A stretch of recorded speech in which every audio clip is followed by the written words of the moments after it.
Hola, què tal? Com esteu? Vinc de pressa de l'Aliança, ara m'han donat de menjar, estic una mica més tranquil. De totes maneres, això... Has menjat bé? He menjat molt bé, sí. Poquet, perquè m'he hagut d'anar de pressa i venir cap aquí de seguida. Lourdes, Esther, Sílvia, una activitat avui aquí a la Universitat de Barcelona molt interessant i que feu habitualment, no? Sí.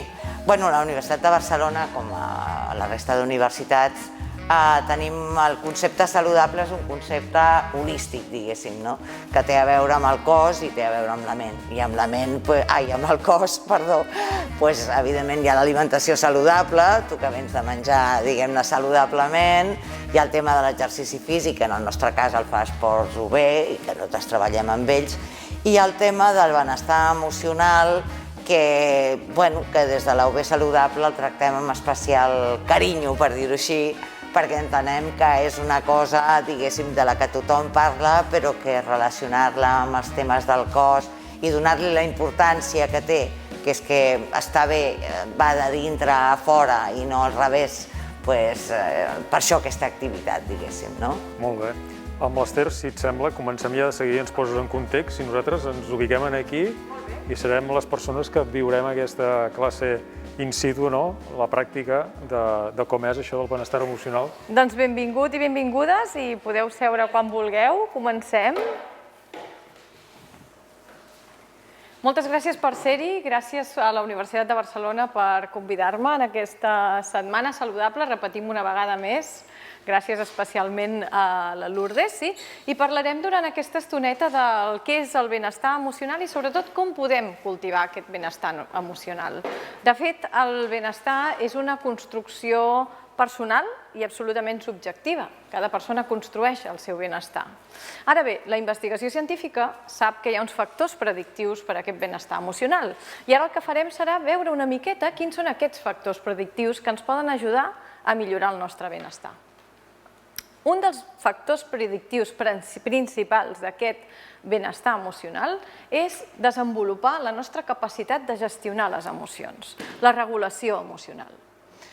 Per regular bé les emocions, el primer pas, l'essencial, el bàsic, sense el que no podem regular després, és la connexió. És a dir, primer, abans que res, necessitem connectar amb el nostre món emocional. Necessitem aprendre a parar per connectar, per adonar-nos d'allò que estem sentint. I quan ens adonem d'allò que estem sentint és quan llavors, si podem aprendre a observar sense jutjar les nostres emocions, per poder distingir-les, per poder identificar-les, per poder aprendre què és el que estic sentint, i des d'aquesta identificació del que sento, és aleshores quan puc començar a acollir-ho. És a dir, hi ha 3 passos: connectar amb el que sento, poder identificar-ho, poder distingir-ho, i és aleshores quan també em puc permetre acollir allò que estic sentint. Què és i què no és la gestió emocional? Perquè se'n parla moltíssim i, de fet, ens preocupa bastant en el món que vivim a l'aprendre a gestionar bé les nostres emocions.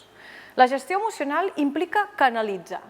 Canalitzar igual que canalitzem el curs d'un riu perquè no es desbordi, igual que canalitzem el trànsit perquè no hi hagi embussaments, doncs es tracta una mica de fer igual amb les nostres emocions, per no acabar desbordats amb elles. També la gestió emocional implica prevenir allò que sento. No sempre podem prevenir allò que sentim, oi? Però a vegades hi ha circumstàncies en la nostra vida en què sí podem anticipar. Quan parlem de prevenir, ens referim a avançar-nos, a anticipar-nos. Mai pensem en evitar sentir. No estem parlant de negar, però sí preparar-nos per allò que pot venir.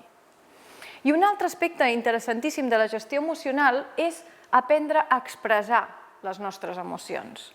La gestió emocional implica, d'alguna forma, poder-les deixar anar, aquestes emocions. Expressar-les, que no vol dir que les haguem de comunicar en públic.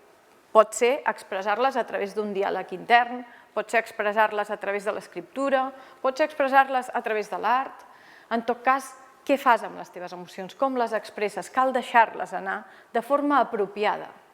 I de forma apropiada vol dir de forma positiva per un mateix i pels altres. El que sí sabem que no és gestionar de forma apropiada les emocions és intentar evitar-les, intentar negar-les. Des de la negació, d'allò que sento no puc transformar-ho, no puc fer res per canviar-ho.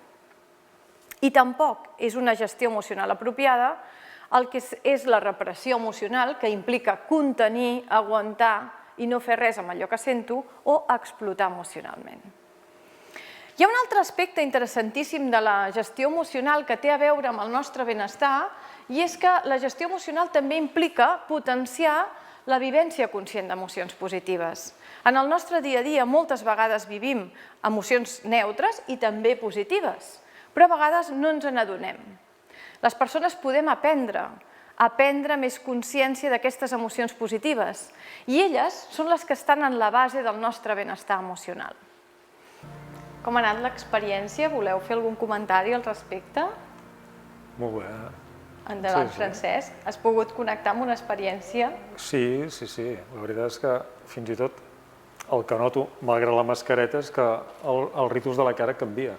És a dir, sense voler comences a riure sense motiu, no? O sense motiu aparent, evidentment, perquè et recorda aquesta situació. El fet de recordar, sí, ajuda que revisquem aquestes emocions i de fet les vivim igual com si estiguessin passant en aquell moment. I així ho viu també el nostre cos, fisiològicament, a nivell d'expressió facial fins i tot. Algun comentari més, Sílvia? Lourdes? Això, creus, estic totalment d'acord amb el que deia el Francesc, quan connectes, canvia el rictus del cos, de la cara, malgrat la mascareta que no se'ns veu, i fas aquest somriure. I això realment aporta beneficis, o sigui, cada quan hauríem de fer una cosa així perquè aquesta part, diguem-ne, d'emocions positives ens faci viure d'una altra manera. Diguéssim que d'alguna forma es tracta d'entrenar-te per poder adonar-te que en la teva vida hi ha tant l'experiència d'emocions desagradables com agradables, per tant, per poder aprendre a posar el focus en aquesta part i a partir d'aquí adquirir recursos com aquests per anar treballant tantes vegades com un vulgui o necessiti, és a dir, que d'alguna forma tampoc és que hi hagi una limitació. El que sabem és que les emocions també són química i, per tant, aquesta química afavoreix la salut física i la salut mental. De fet, sabem dels beneficis de les emocions positives.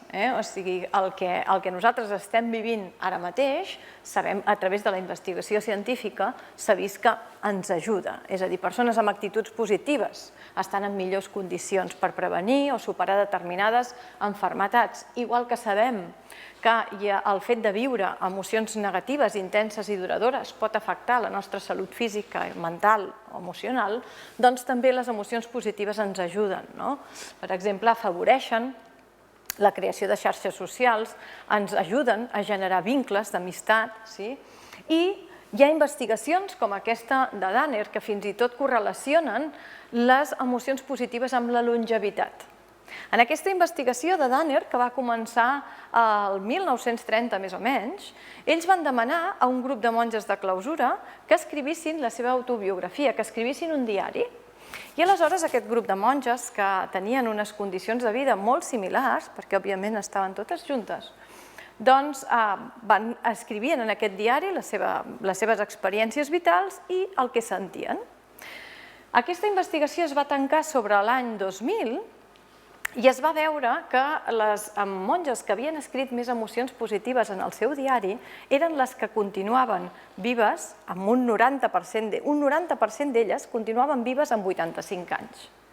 Mentre que les monges que havien escrit més emocions negatives en el seu diari només continuaven un 30 i pico per cent, 34% d'elles continuaven vives amb 85 anys. És un dels primers estudis que comença a correlacionar les emocions positives en la longevitat.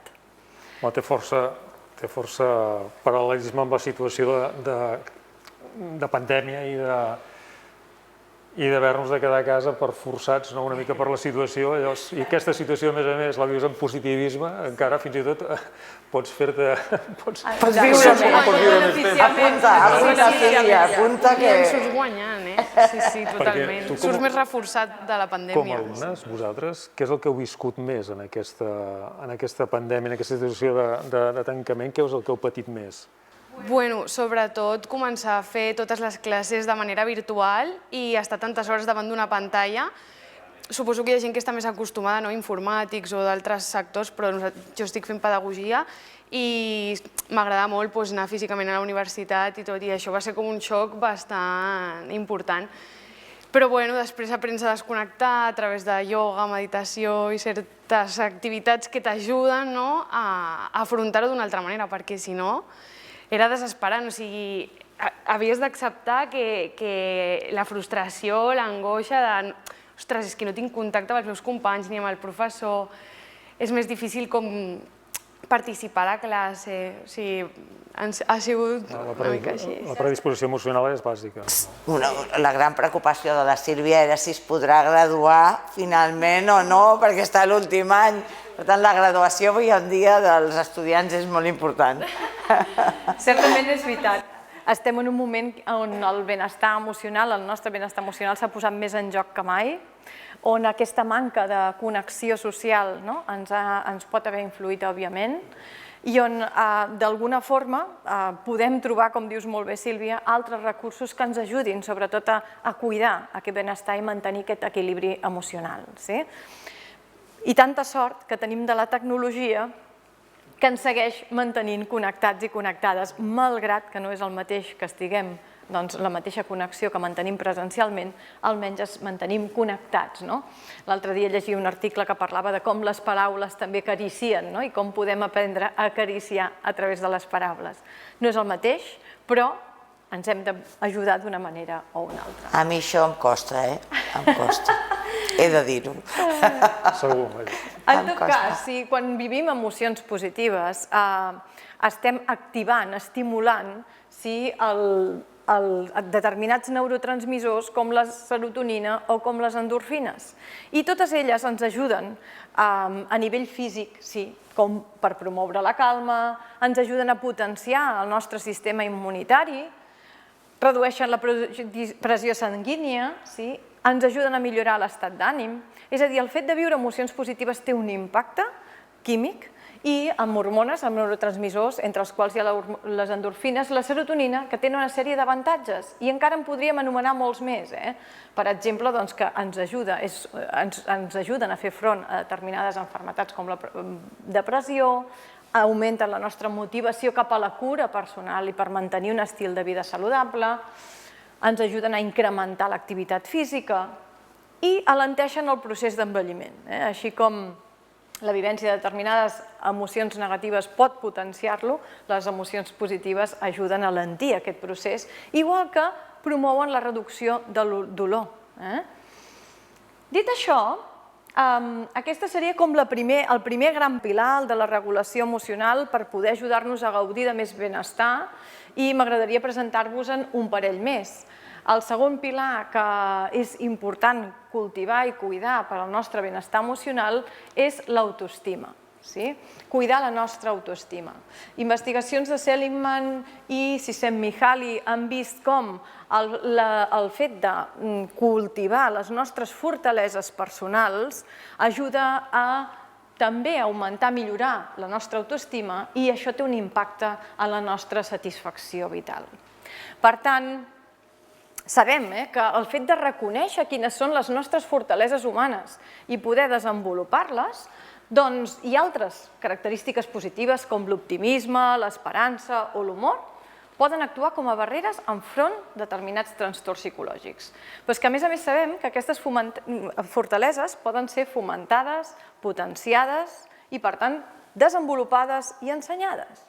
I al final el cultiu d'aquestes fortaleses potencia la nostra autoestima i el nostre benestar. Deia, i abans ha sortit quan comentaves, Sílvia, una de les coses que potser hem trobat més a faltar aquí a la universitat, als estudiants, és que no ens hem pogut connectar entre nosaltres, aquestes relacions socials. De fet, la xarxa social, el cuidar les relacions socials, el mantenir unes relacions socials positives, és el tercer pilar. És a dir, que és el tercer factor predictiu també de cara a potenciar el nostre benestar emocional. La xarxa social té un gran impacte en el nostre benestar emocional, igual que el benestar emocional té un impacte en el benestar social. De fet, s'han fet investigacions connectant els beneficis que pot tenir per tu el fet d'estar en contacte amb una persona que sigui feliç. En aquesta investigació de Rath i Garter, ells van investigar a 12.000 persones interconnectades. I aleshores ells què és el que van veure? Van veure que el nostre benestar està influït pel benestar de les altres persones. Per tant, cultivar relacions socials positives té un impacte en el teu benestar, però fixeu-vos que els resultats que ells ens mostren és que fins i tot el nostre benestar està influït per persones a qui potser ni coneixem. És a dir, els seus resultats van ser que el fet d'estar en contacte amb una persona que se sent bé amb ella mateixa, que se sent feliç, incrementa en tu un 15% les probabilitats de ser feliç. Però, a més, el fet que un amic d'un amic teu sigui feliç incrementa en el teu amic el 15% de possibilitats de probabilitat de ser feliç i en tu un 10%, encara que sigui indirectament. I fins i tot això arriba a un tercer nivell, és a dir, que un amic d'un amic del teu amic sigui feliç incrementa en tu les possibilitats de ser feliç en un 6%.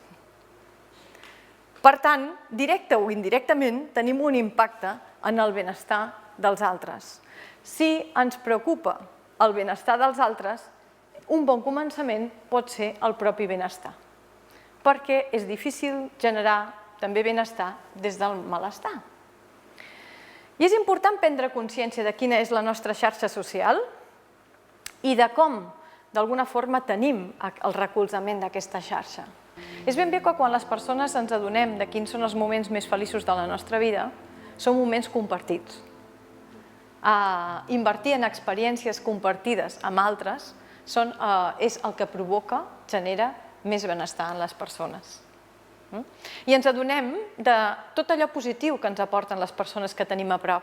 I ara, malgrat que estem distanciats físicament, també ens ho aportem, encara que sigui a distància. I és un bon moment per fer pinya, és un bon moment per adonar-nos que, malgrat que segurament a molts ens agradaria estar d'una altra manera, també podem aprofitar per reconèixer-nos, per reconnectar, per donar-nos compte de totes aquelles persones que tenim a prop i que d'una forma o altra ens aporten positivitat. També hi ha una cosa que crec jo que no cal oblidar mai, que és el tema de l'altruisme, la solidaritat, i treballar per ajudar els altres és una de les coses que genera una gran satisfacció interior, crec jo, en les persones. Sí, totalment. És així com dius, Lourdes. És a dir, i s'ha comprovat amb estudis empírics que el fet de dur a terme activitats altruistes té un alt impacte en l'autoestima de les persones i en la seva satisfacció vital. Així és. L'agraïment és una de les emocions positives més profundes i transformadores que hi ha i és una d'aquestes emocions que ho podem incorporar en el nostre dia a dia. Ens estem referint a transmetre una gratitud que va més enllà del fet de donar les gràcies. Per tant, la proposta que us faig és que ara ja, quan sortiu d'aquí, que em sembla que el Francesc ja ara d'aquí poquet necessitarà marxar. Pràcticament. Doncs ja penseu en quina d'aquestes persones, si voleu, començar a expressar aquest agraïment i que puguem connectar en aquell moment d'expressar-lo amb quines emocions ens fa sentir, què passa amb la nostra relació a partir d'expressar-nos aquest agraïment i quin benestar generem en els altres. Amb aquesta proposta, amb aquesta pràctica, si us sembla, anem acabant. Francesc, em sembla que tenies una mica de pressa, sí? Sí, mira, començaré amb tu. Gràcies. Gràcies per aquesta activitat que m'ha semblat molt necessària i que em sembla perfecte que l'UOB la fomenti i sobretot en alumnes, amb gent que s'està formant i amb les dificultats que teniu vosaltres en aquests dies que són molt importants per vosaltres, pel vostre futur. Llavors, en això, gràcies Lourdes per convidar-nos I jo sí que me n'haig d'anar ara ràpidament perquè ens esperen a Reus. Jo vinc d'un show cooking i me'n vaig a un altre show cooking vinculat a unes... Tu vinga a menjar saludable, eh? Vinga a menjar saludable. Sí. Moltes gràcies. Gràcies a tu també. I ens veiem aviat. Ens veiem aviat. A la propera. Moltes gràcies a vosaltres també per la vostra participació, per estar-hi i per la vostra implicació. Estem en contacte. Gràcies a tu, Esther.